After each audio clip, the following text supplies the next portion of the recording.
Well, hello, everyone. Good afternoon, and welcome to CHAM's Asset Management 2020 Response and Resilience webinar series.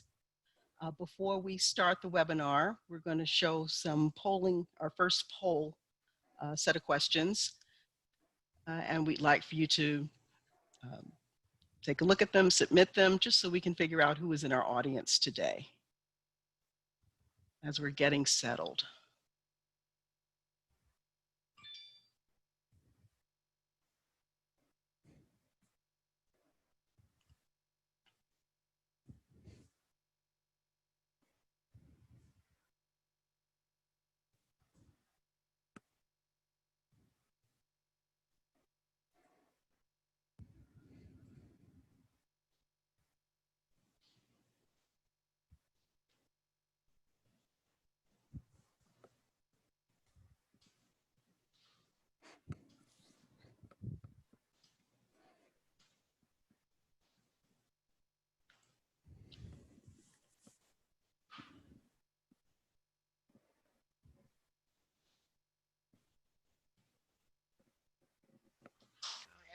While you are answering the polling questions, I want to officially welcome you to our 2020 Response and Resilience webinar series.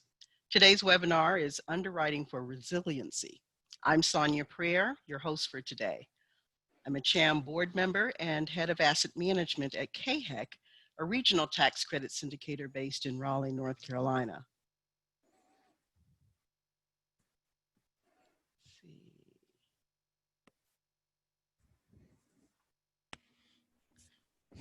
Claire, you want to advance the slide? Alrighty. I'll talk for a few minutes about CHAM.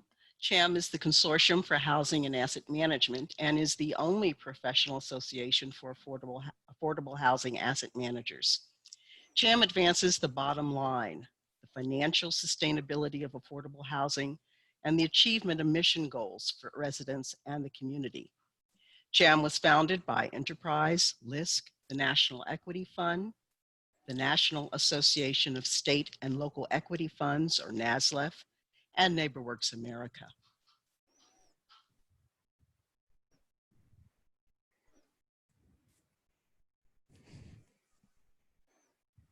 Next slide.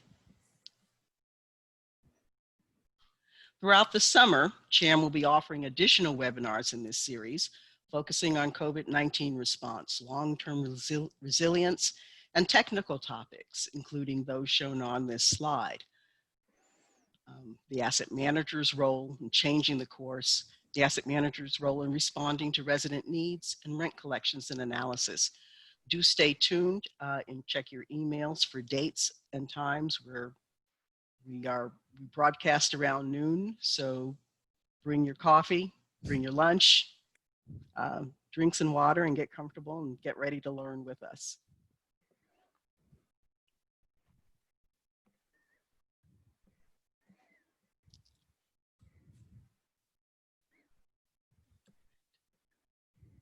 Next slide.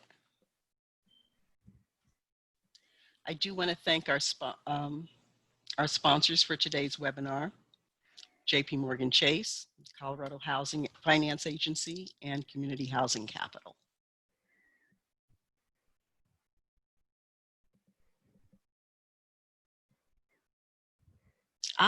We do have our poll results. We predominantly have developer owners in the audience, 46%. 21% of you are lenders. 3% are investors. 17% are syndicators, and 12% are what we call the dreaded other. I don't think you all are dreadful, but you are other. In terms of principal roles in your company, 18% of you are on the origination side. 21% of you are responsible for project management. 49% doing asset management. And we can scroll down. 1% responsible for dispositions. Okay. As the webinar progresses, we do invite your questions and comments using the chat feature. Does everyone see? I hope everyone sees their chat button down at the bottom of your screens. And at the end, we'll ask you to fill out a webinar evaluation that will be emailed to you after the session. Webinar slides will also be available for download you'll see the URL chamonline.org/webinars. You can expect an email with link to the slides also and this recording in a few days. Now about today's panel. Our topic today, Underwriting for Resilience, follows a webinar that was held on June 24th, Asset Management Challenges in this Strange and Unprecedented Environment. And namely, that's the uncertainties and stress created by COVID-19 for our residents and for property performance, as well as the racial inequities that were brought into greater focus after the death of George Floyd. Some of the themes that arose from that session were the need for resiliency, adaptability, balancing cultural and programmatic change, and balancing lender, investor, and agency expectations with resident needs. We'll explore some of these topics in today's webinar. So at this time, I would like to introduce the moderator for today's panel. For over 10 years, David A. Smith has been publishing monthly columns, The Guru is In, which are intended to provide thinking and discussion in affordable housing. These columns describe what is, visualize what could be, and lay out how it might or might not come about. They draw on David's 45 years in the affordable housing field as asset manager, syndicator, transaction consultant, as founder of Recap Advisors, the nation's leading RAD advisory firm, and pro bono policy advocate and prolific author on housing finance. At the same time, for the last 20 years, his nonprofit global affordable housing consultant, the Affordable Housing Institute, has worked in over 50 countries around the world. His insights have made him a sought-after conference speaker, guaranteed to educate and entertain simultaneously. So without further ado, David, you want to introduce our panelists? Sure. We have three folks, each of whom could spend 25 minutes just getting the topic introduced and framed as they think about it. And my role as the moderator is principally to tee them up and then yank them off at least in a 5 to 7 minute window so that first I can put out some provocative questions, but more importantly, so that you all out there in webland can put out provocative questions. The most curious feature to me about our current adventure is the extent to which everyone involved in it understands that we have to learn a whole lot of stuff that we didn't know before. And it's very hard. Speaking as someone who's been around longer than I care to mention, the older one gets, the harder it is to make radical or significant reboots or refreshes of one's mental operating system software. It's just harder. One gets older. But the times require us to do that. So to help us do that, we brought in three panelists who come from three different perspectives and, importantly, three different moments in time as it relates to the life cycle of an affordable housing asset. And we're actually going to move, in one sense, forward in time as we talk, as the three panelists give their opening exposition.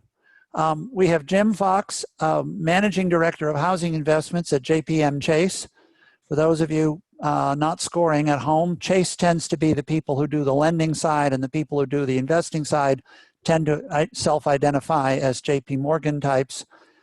Because of the immense number of financial institutions which are now under the umbrella of JPM Chase, Jim has access at his veritable virtual fingertips to an extraordinary amount of data on what is.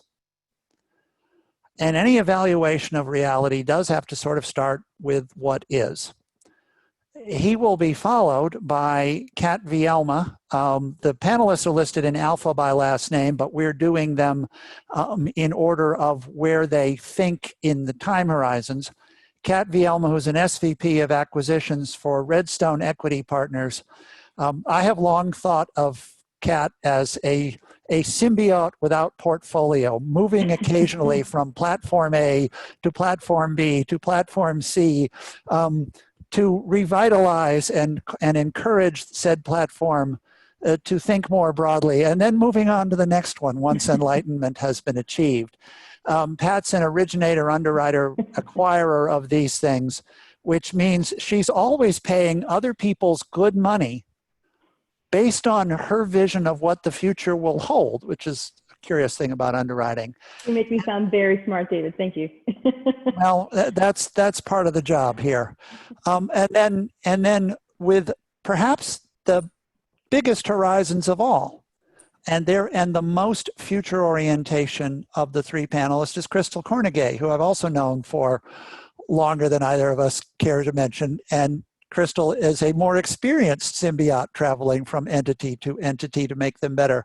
She's currently executive director of Mass Housing, which means then in effect that she and her colleagues at DHCD oversee the state's resources to set the rules and incentives by which the transactions that Kat will try to make work happen, and therefore the ones in which Jim will potentially see JPMorgan invest or JPMorgan Chase lend, and therefore end up having to deal with. So we're going to take you on a journey from the past to the past and present to the future through these, I think, complementary, lively, and I should say, not shy panelists.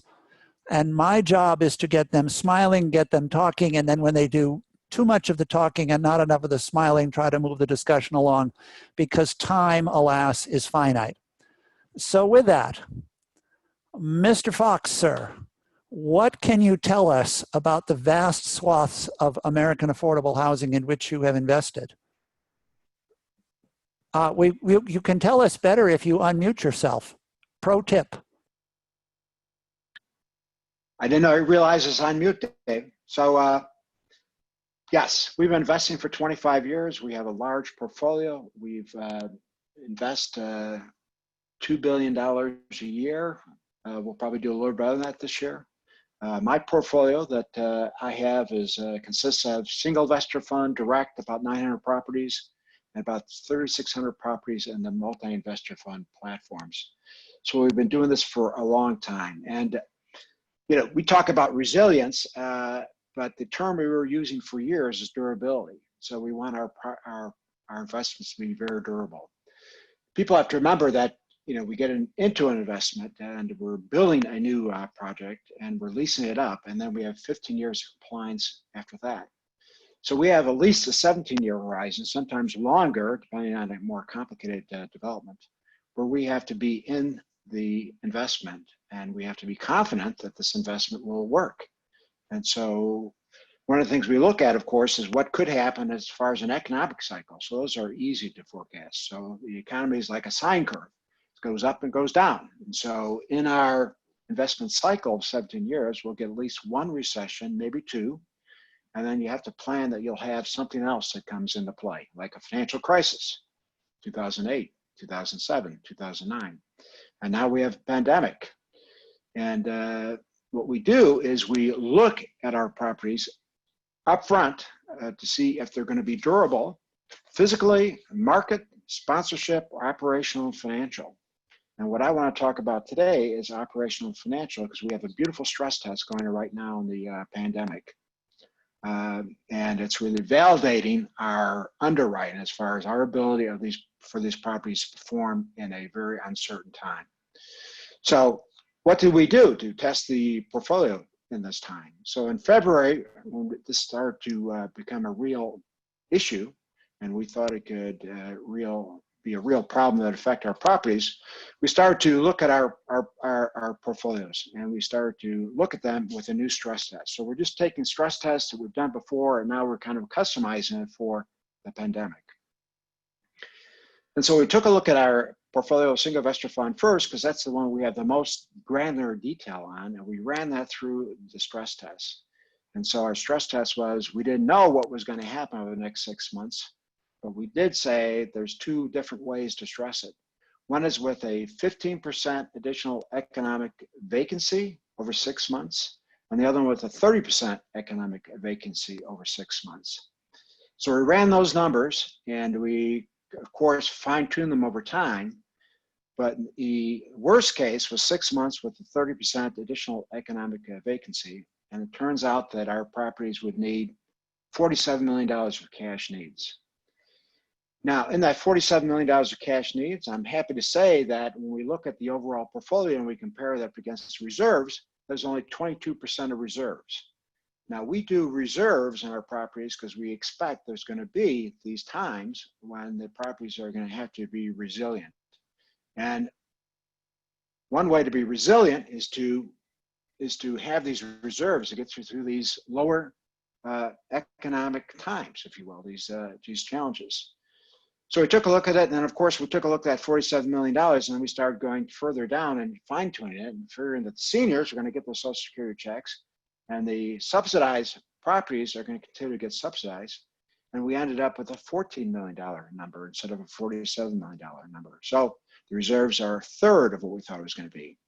So we don't want the reserves to be used for one crisis. We have multiple crises that we think we're going to come up with in a 17-year crisis, a 17-year hold period. So this is just one of them.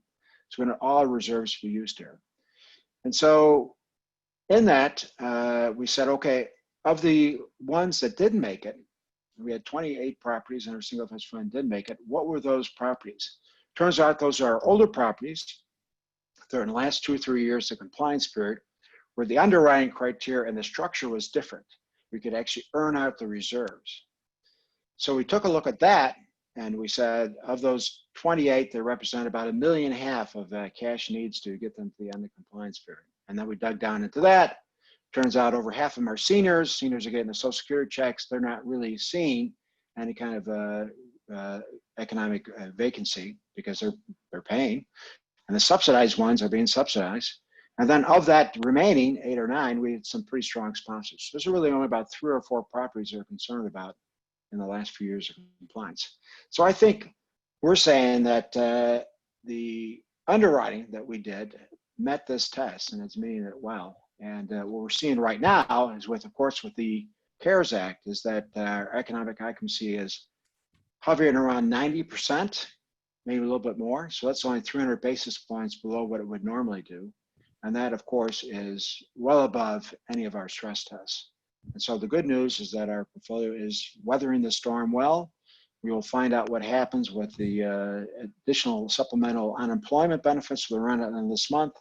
But I think we're in good position to actually continue to have these properties operate well and serve the constituency that we intend to serve. So that's my 5 minutes, but I can go on if you like. We'll hold that for a bit. Excellent start. Kat. Thanks. So I think the two words that I've been really focused on are risk and resilience. And for me, risk is the possibility of there being danger, right? It's not necessarily that there's a 20-foot hole or a 2-inch hole, but the possibility that there's danger lying in the future. And resilience, on the flip side, is the ability to recover quickly from danger. And more often than not, you don't know that danger's coming, right? Or else it wouldn't be danger. It would just be something that you are living with. So both of those things, I think both risk and resilience are two highly subjective items. And I think that's especially true when we're looking in the underwriting world. So first thing I want to make sure is true here. So if my 2 chief credit officers could just sign off, that would be great. So I'll give you a second to sign off so I can tell folks the underwriting secrets that I know you don't want me to start sharing. So because those 2 things are subjective, and hopefully Bob and Troy have logged off here, we really like to mine data. We live in data, we look at data, and that's why when we're closing deals, we're asking you for operating expense comparables, right? We're not just picking numbers out of the sky. We're looking at market studies and capture rates. We love data. But you tell me, where would you find good data on life tech properties operating during a global virus? Anyone have the answer to that? No? So really the data that we're looking at is very limited. It's based on things that we're seeing right now today. And the two things that we're focused on are really first timing. So the first thing is we're looking very closely at the timing of the construction schedule and lease-up schedule. And the reason we're looking at that very closely is we've gotten some real-time data from properties in our portfolio that, again, due to no issue of their own, just simply happening to be built during this time period, that they've faced some delays due to local issues, due to maybe a sub has gotten sick, and so the site has to close for a couple of weeks. Stuff like that you don't prepare for, you don't underwrite for, you can't guess how often it's going to end up happening. But if we're seeing it happen now, our concern is we don't want to be underwriting deals showing credits coming on much sooner than might happen if there's another similar March or April around the bend. So timelines are something we're really focused on, and we're focused on building cushion. So I think the times of underwriting, 10 to 11 months construction schedules with a single month lease up is probably gone.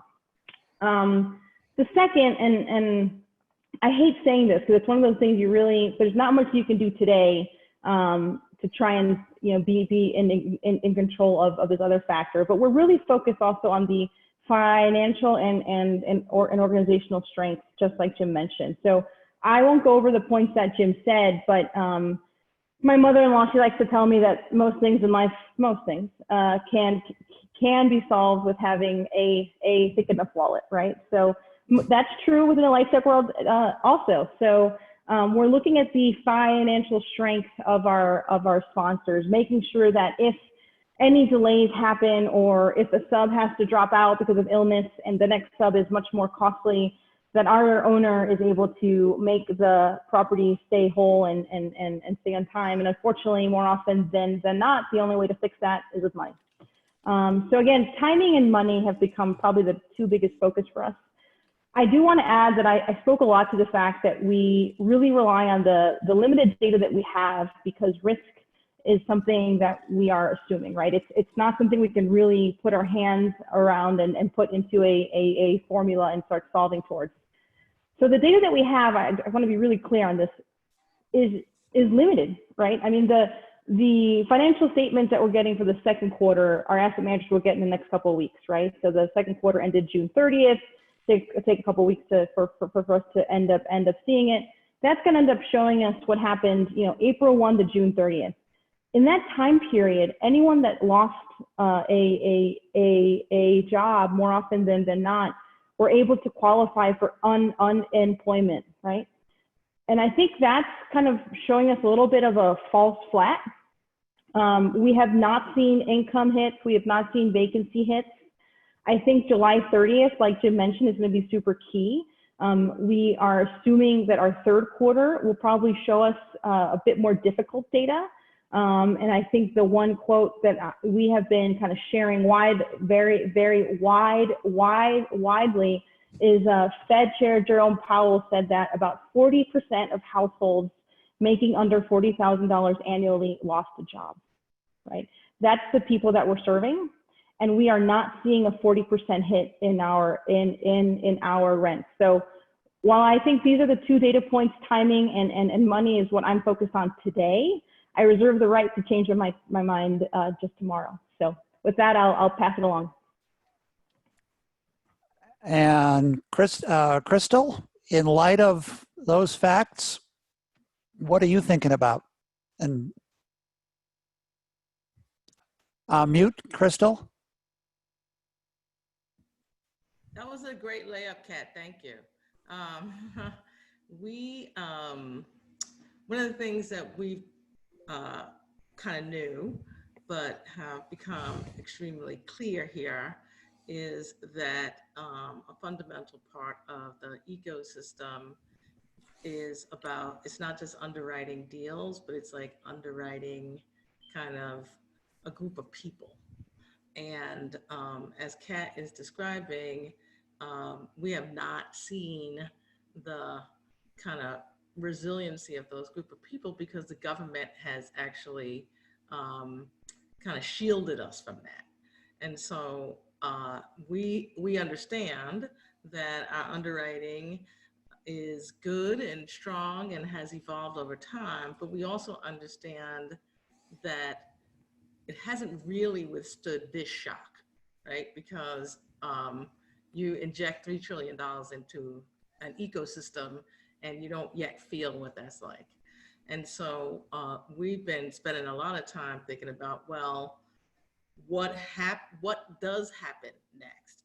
Because you can't, it's not really possible to say that folks should have an eviction moratorium, right? Which is basically saying you shouldn't pay your rent, right, for a year, because that's not, there are all kinds of contracts that rest upon that basic one, right? All the things that Jim and Kat are trying to underwrite about rest upon the basic contract that you're gonna have residents and they're gonna pay their rent.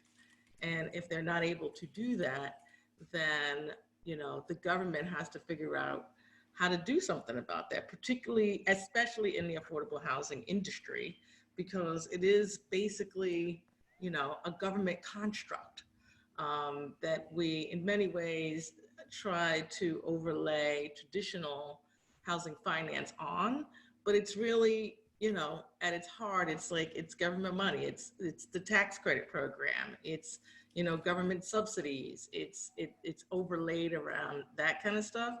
And so the risk that that we understand that we're underwriting against is the risk on sort of what will the government do, right? When you have these like tremendous kind of shocks. Because this isn't just everybody. So this is a global pandemic. It's right, and so it's everywhere you go. And how do you plan for that? And how do you deal with the risk of that? And if you're not thinking about, at least from the government's perspective, the resiliency of the residents and the communities, then, you know, the resiliency of the property doesn't matter if the people who are supposed to be living there can't pay their rent.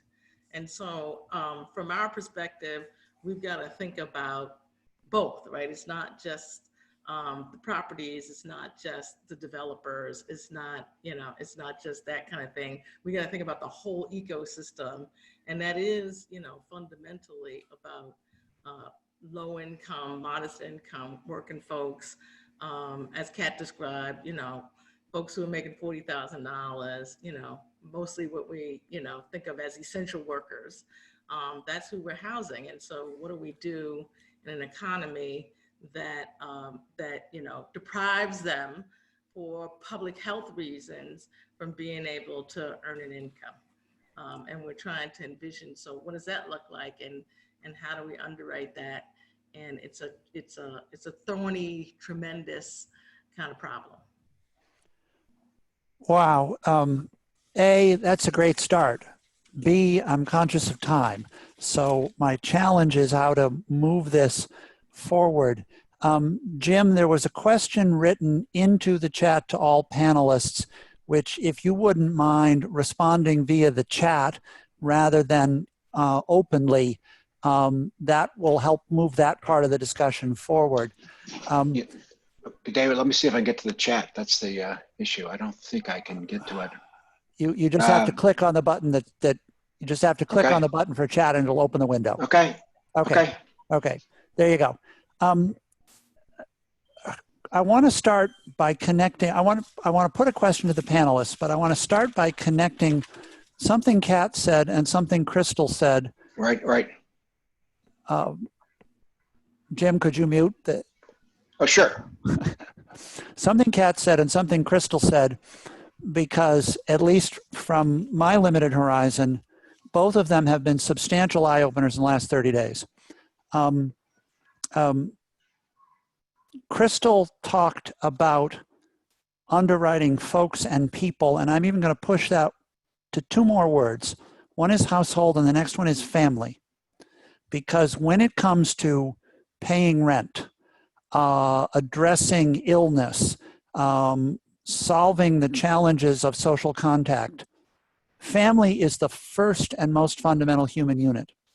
And if a family cannot make ends meet, then sooner or later the rent paying will stop. And then there will be a set of additional downstream consequences of that, bad ones. And it's hard to measure all of that. The second is Kat's definition, which I'm going to push a little further. Kat gave an operational definition of resilience, the way she thinks of it. The possibility of danger, coupled with how you respond to danger, okay? Or how you deal with it and how you mitigate the risk of that danger.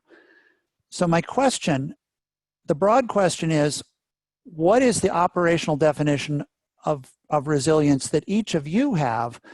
But I will tell you that my definition of resilience, at least as it starts here, begins with the idea that we now have to understand the economic and physical, medical health of the households who live in the properties. Because if we don't understand that, A, we can't help them, and we don't know what's the next bad thing that could happen to them, and B, when July 30th hits, or the CARES Act runs out, or something else happens, we're going to have a problem.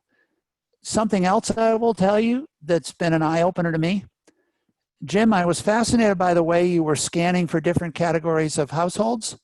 One that you didn't scan for was ethnicity. And I happened to read yesterday that there was a census survey back in May that suggested that 30% of Black renters and 18% of Hispanic renters missed their last rent payment.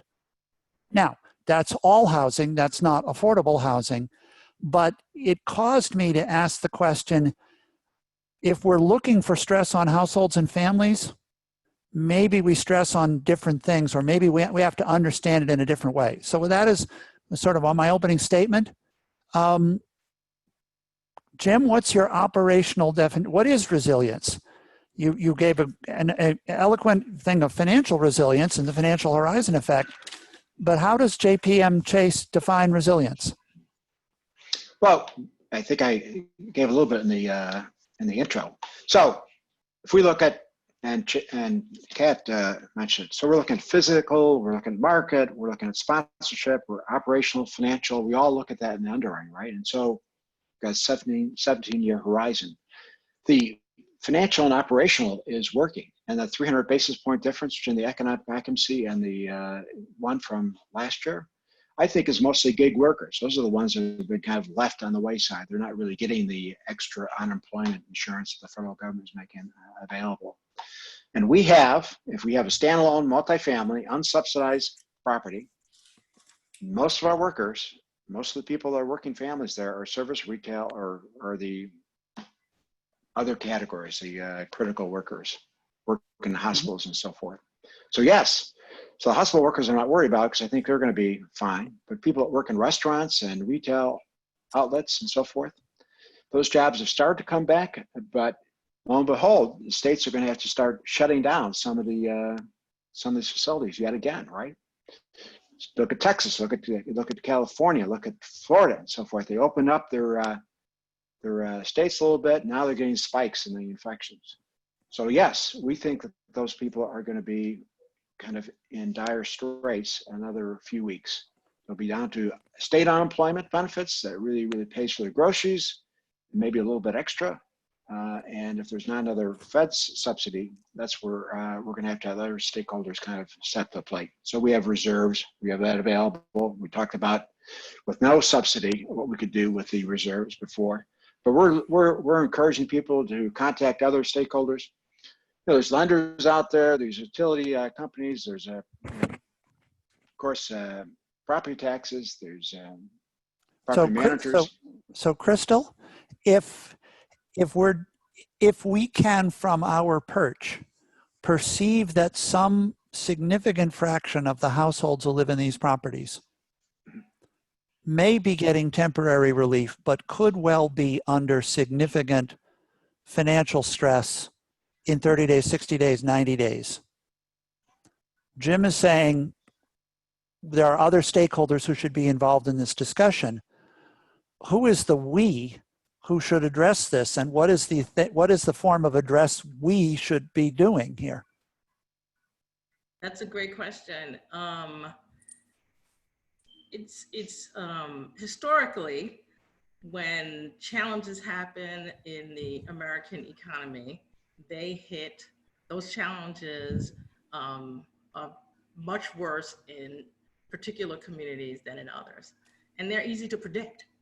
And so if there's a level of underwriting that happens, that's not just on an individual kind of property basis, it's thinking about, well, in an economic crisis or whatever kind of disaster Jim was describing, like every so often in a 15, 20-year time span, you're going to get certain kinds of blips in a system.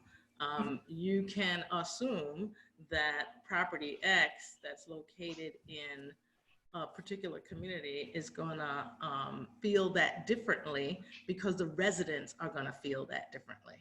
And so the question is, how do you underwrite to that? And my answer is, like, we all have to be involved in that conversation. It's not just government, although I would argue that it's primarily government, but it's investors and sponsors as well, and residents, because the reality is we're all going to be impacted by it. And so it can't just be one group's problem when things go wrong, but everybody benefits when things are going right, right? It's like, if we're going to have an ecosystem and a partnership, then we got to live and die together. Well, and I remember back in the 08-09 crisis, my friend Shekhar Narasimhan talking about the GSE model as privatizing the gains and socializing the losses, which I don't think Shekhar invented that phrase, but it was a nifty little epigram. I also remember when Katrina hit New Orleans, different neighborhoods got dramatically differently affected. And that related both to historical reasons, like which ones were above and which ones were below sea level, to be, okay, and Sure. socioeconomic reasons, right? Right. I have seen that this pandemic has really heightened the difference in outcomes, difference in severity of relatively small differences in infrastructure or community network. I've been on a jag ever since this started about what I call health secure housing. Right. And the most recent piece in that has been to say, I wrote a piece, it's out now, it'll be in the materials, to say free to user broadband in-home and free to user mobile banking are now health issues. Right. Because if you don't have free to user mobile broadband at home and mobile banking, how do your kids get educated? How do you work from home? How do you do telemedicine? How do you get well at home? So to some degree, and this is very different, Jim, from 08-09. Right. Because this is a biological thing that is having an economic consequence, it's hitting across silos and across sectors in a very different way. Kat, so to that, I want to add one other part. Over what time frame, Jim, Kat, Crystal, what is the appropriate time horizon by which we're measuring resilience? What's the time horizon over which you're underwriting or asset managing? I mean, Kat, you mentioned we're going to really hope for what happens on July 30th. Well, you know, around the July 30th bend, there will be another bend. Right. Okay. And we ain't out of it yet. And there's going to be we ain't going to be out of it until we're out of it, if you see what I mean. Right. Yeah. So if I may, I might jump in there, David.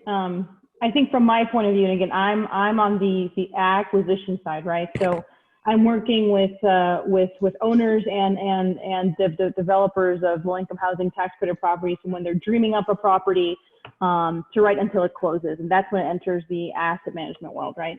So for me, my timeline is, and I argue there are two, right? So to be very cold about it and to be very blunt, I care about the first day that the building is operating until the day I exit, which is most likely year 16, year 15, right? So to be very blunt. Now, as a human, I care much longer, but you know, I'm coming on with my business hat. So that's what I'm looking for. But then the window that I am forecasting those 15 years is really the day that we sign the deal until it closes. I don't keep underwriting based on new data the week after it closes. Once the deal is closed, it's pencils down. We've done the best we could possibly do based on the data that we had at that time. And we kind of wish the property well, and we sail it off into the sunset, right? That's kind of, so there are two windows, I would kind of argue, right? And then I think, kind of speaking more broadly to the point that Crystal was making too, I think the only concern that I have more as a human about underwriting against these different silos. So thinking about the fact that this virus has hurt certain groups of people more than maybe other groups, is the last thing that I want to see us do as an industry is start to add reserves or start to add additional barriers to housing based on the fact that it's serving a more vulnerable group. So that's my concern with that piece of the conversation that we just touched upon, is that if we're seeing, and I think the data is right, that people are being hurt at certain silos, but I would hate for an outcome of this entire thing for us to kind of say, okay, well, in 2008 and in 2020, we saw Hispanic areas and African American areas be hit the worst. So anytime we see a LIHTC deal in those areas, let's add $500 of operating costs just because. That's where I think that the data is true, but can lead to a super slippery slope and not the outcome that we want. Classical credit underwriting, hold on just a second, Crystal. Classical credit underwriting can be exclusionary without being intentionally exclusionary. Exactly. Okay, this is a fundamental problem. In political theory, political theory, that's where government and society become counter-cyclical to prevent precisely that. Crystal. The thing, when I was describing the problem as a we, I would not presume that the solution was we're going to underwrite and require high reserves there. I'm going to say to you and Jim that you're going to get a lower return there, right? Because it's like, and you're going to make that up someplace else, because that's a we problem, right? Like, because if something happens, then the government is going to have to step in and even like provide guarantees for you to even get that lower return. But it's not right to say that the government should, just make sure that you're whole and everybody else in the system has to figure that out. And so, and I don't know whether the return is the right thing, but when I say we, I mean, we're all going to hurt a little bit to make sure that we have, kind of a society in which we're serving the people we need to serve. Yeah, I think you say that, but you say the government's going to step in, they're going to save us all. But David referenced Katrina, and Katrina was not the government saving our properties. And so we had a number of properties there, 15 or so from a legacy portfolio, and some are in the 9th Ward. So you can't rebuild the 9th Ward, in my opinion. It should never have been built in the first place. But we had a number of others. And so who was there to actually kind of guide those properties back towards reconstruction and so forth? It's really JPMorgan. I'm an architect by trade, 45 years. I had architects on staff. We had development management. We didn't wait for the government. We didn't wait for the sponsors. We kind of jumped right in to assess what our damage was and do the triage of what properties we think would be merit additional capital to actually restore their operations. And so we did that because we're proactive. Now, turns out we did okay by selling a couple of those properties later on. And so we ended up making some money on the sales that kind of reimbursed us for the money we put out to restore those properties. We didn't wait for anybody.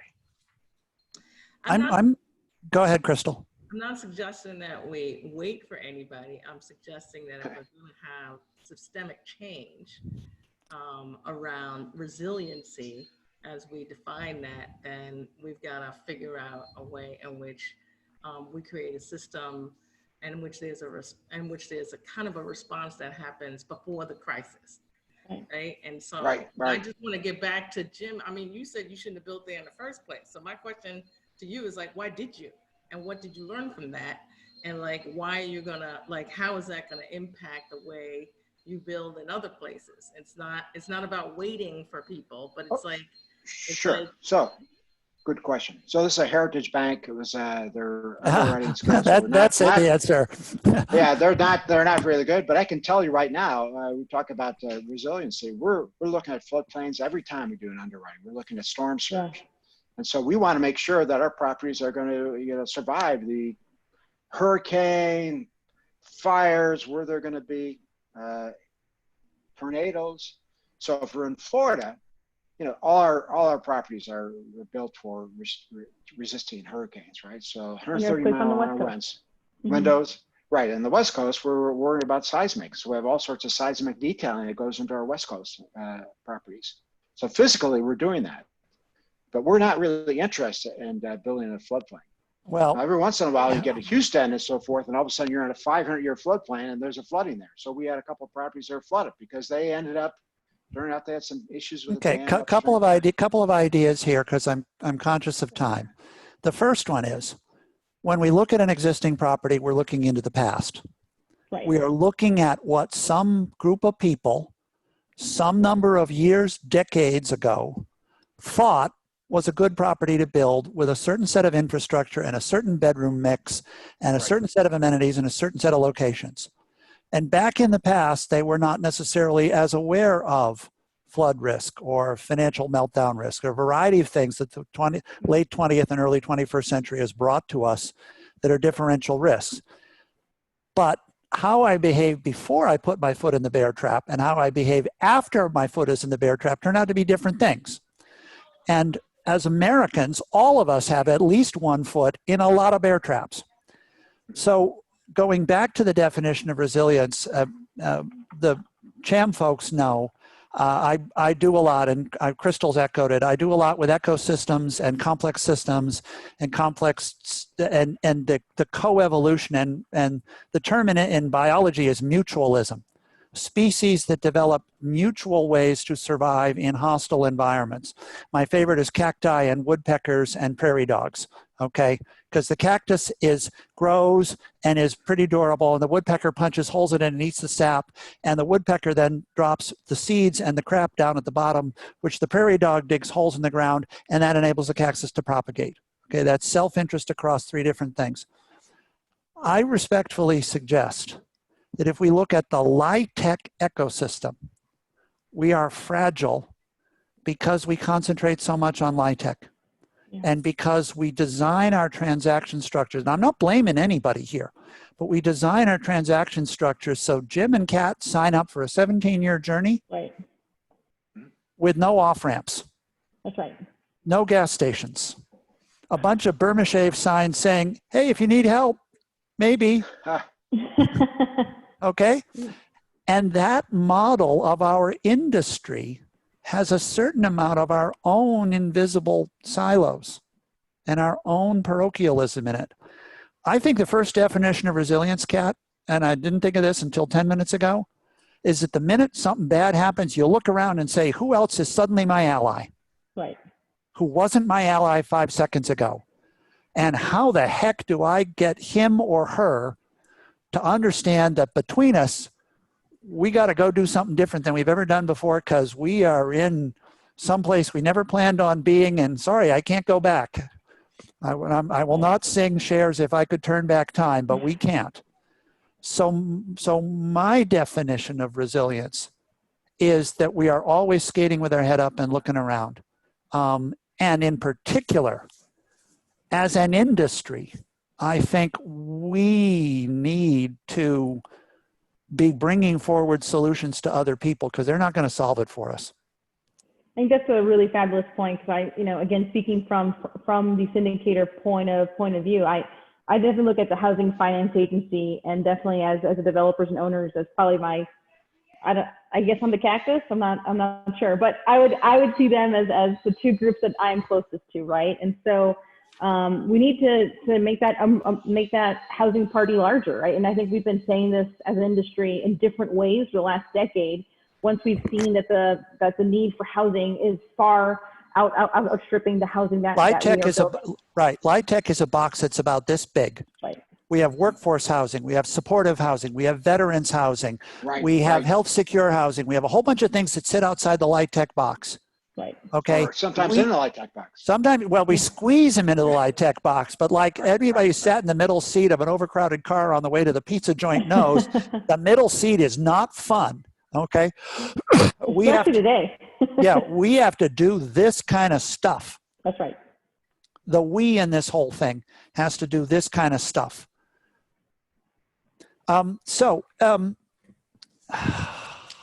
Further reactions.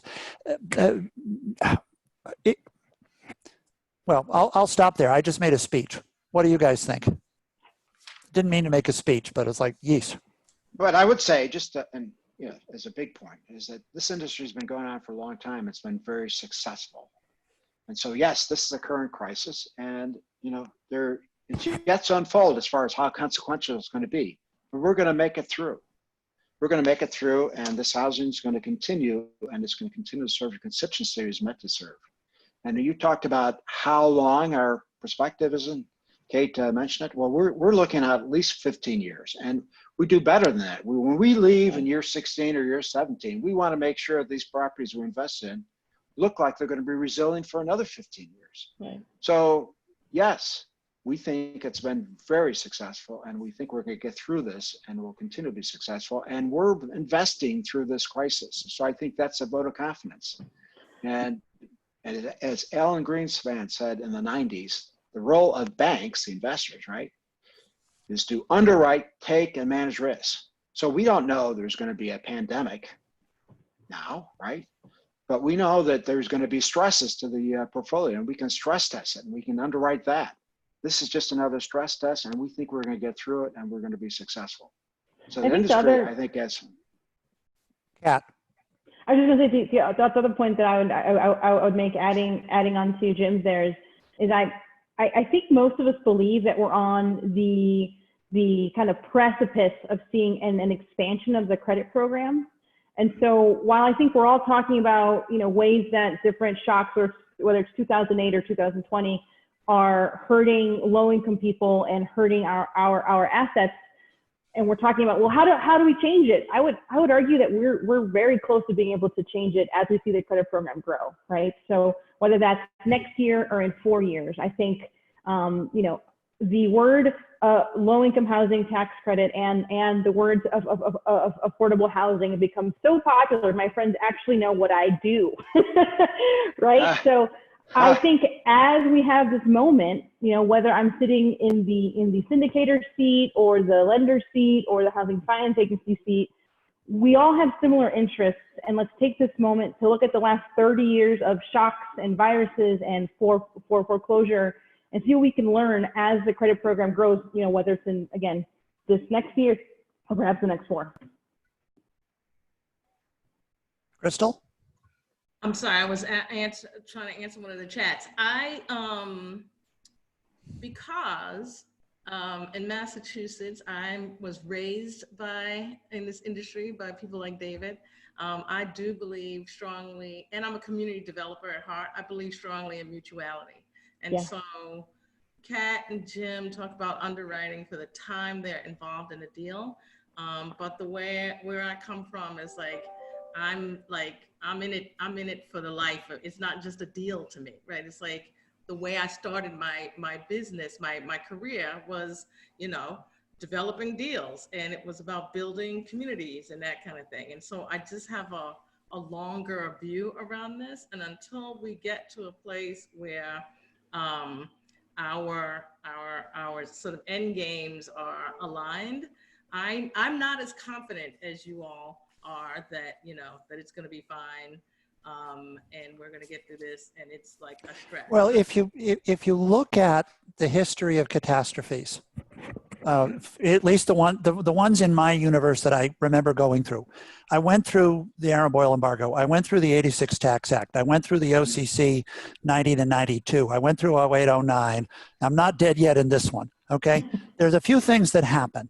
First thing that happens is the bottom quintile really gets the bananas beat out of them, whether that's people, properties, developers, sponsors, syndicators, okay? There is a culling that always occurs. This also occurs in evolution and biology, all right? Right. So the bottom quintile goes away. As the bottom quintile goes away, your bank, Jim, might wind up owning a bunch of heritage assets that don't meet your standards because somebody somewhere told somebody somewhere, bank, why don't you buy this crappy bank over here because the nation demands it and we're the Federal Reserve, okay? So you get culling and you get consolidation.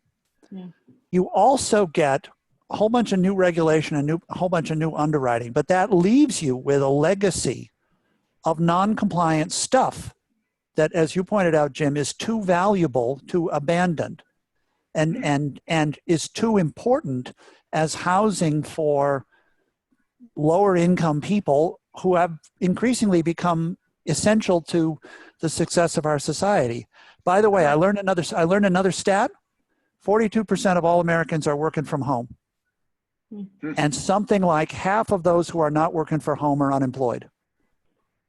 So there's a real differentially distributed impact of the ability of broadband and the ability to work at home as it relates to the economics of the bottom quintile. Those folks cannot be left behind. And going back to this issue of consolidation and restructuring, not only do you have new regulation, you got to have new resources, but the new resources have to be hybrid. They have to be something other than let's have more money in the light tech arena. So I've not taught my way all the way through it, but my rallying cry is the best way to predict the future, best way to survive the future is to anticipate it. The best way to predict the future is to invent it. And something else I've learned, if you don't ask for it, you're never going to get it. So my personal reason I'm on this call, among other things, is because I think underwriting, you need to rethink what you're really underwriting for. And you need to bake that into your procedures and you bake that into your resource allocation. So thank you, David. What I was trying to say around the optimism about whether we're going to get through this, I was going to get back to Kat's point, is I think we're going to get through it. I just don't know what it's going to look like on the other side. And I worry that what it's going to look like on the other side is it's going to get more and more difficult for people of color and low-income folks to participate effectively in the system, both from the developer, investor, all of the industries that support the affordable housing industry, as well as in their communities, excuse me, in their communities and how those communities survive. If we don't, in addition to thinking about the health of the property, thinking about the health of the ecosystem that property lives in and the people who live in those properties. I think the other thing. Go ahead, David. I was going to add one of the points that you touched on earlier, and as it relates to where we will be after this period, is I actually think that this is a wake-up call for us as an industry to try and do things better on a digital basis, right? So whether it's allowing tenants to fill out the application through your site, whether we can do virtual site visits versus having 3 people fly across the country to look at dirt for 30 minutes, right? I think there are a number of things that as an industry we've just done forever to how we do them.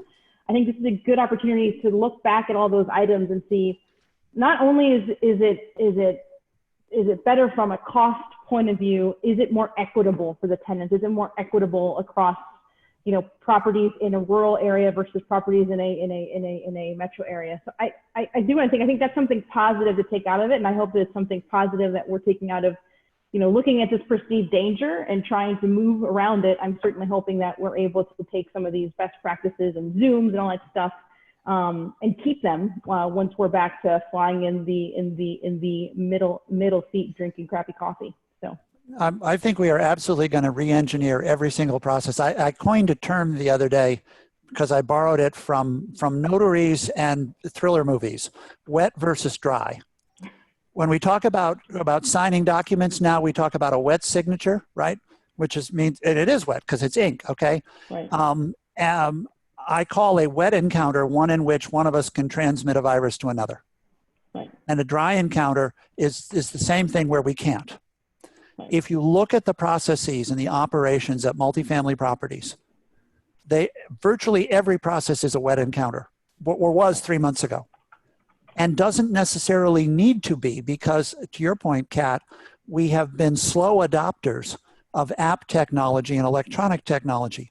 Part of the reason we've been slow adopters is because app technology and web technology, like any other kind of infrastructure, starts at the top of the pyramid and works its way down. Things only become cheap over time. So going back, Kat, to your point, I think we've accelerated the urgency with which we as a society need to do that. I would also suggest, I learned this when when trying to figure out how to solve Detroit. Hint, you can't. What is the clearance value of a marginal house in an area where the population is steadily declining? The clearance price of the marginal house turns out to be zero, because it is the ultimate in stranded cost. And housing is the one asset that you can't move, right? Household asset you can't move. So in the same way, Jim, if a whole bunch of people move from the cities to the suburbs or to the country because they don't want to live in the city because they've got too many wet encounters riding the subway, that's going to change things in ways that aren't necessarily fixable. So I'm starting to say that the health of the biological health of the people who live in the properties has to become a risk criterion. And it's been drummed into me over and over again: what gets measured gets managed. And the reverse of that is what isn't measured isn't managed. How do we measure the health of our residents? How do we keep track of that? Does that get into Integratech or RealPage or Yardi or the ProLink? If we're not thinking about ways to quantify and digitize the things we've now discovered are significant risks, then I think we have a challenge in front of us as an industry. Yeah. Well, we're kind of nibbling at that right now with our special need investments, right? So we have this high touch population that needs special services to actually live independently. Without them, they wouldn't be able to survive, and they have to be institutionalized. And so we've got about 70 or 80 of those properties. And of course, one of our real concerns back in February was making sure that we reached out to those properties to our syndicated partners, making sure those services are being delivered. But that's all about mental health, addiction, homelessness, a whole slew of issues that people are facing, health issues included, to actually live independently. And so I call that the training wheels. And so you may have to keep going. You may have to look about that for the regular population, multifamily. So we do a little bit of that. We have some services provided, but it's really very, very modest when you consider a whole suite of services that go to these special need investments. So we've run a little past our hour, and I've been watching the chat, and the panelists have been doing, I think, a reasonable job of trying to get answers to some of them as they have come up. But as there are 364 of you out there in this great land of ours, and we topped off at 400 and something, we as panelists could not keep up with the chat. Someone did say somewhere in here, these are good questions, can there be written responses developed? And I will sign up for as long as we're provided with it from the CHAM folk, I will sign up for taking this, downloading it, and curating it into a set of Q&A that the individual panelists can append their particular commentary on, because I think that feedback and that post facto response would be very enlightening, and it would enable us to capture some of the granularity. And with that, before we turn it back to Sonia, I would ask Claire and Julia to put up the 3 exit poll questions.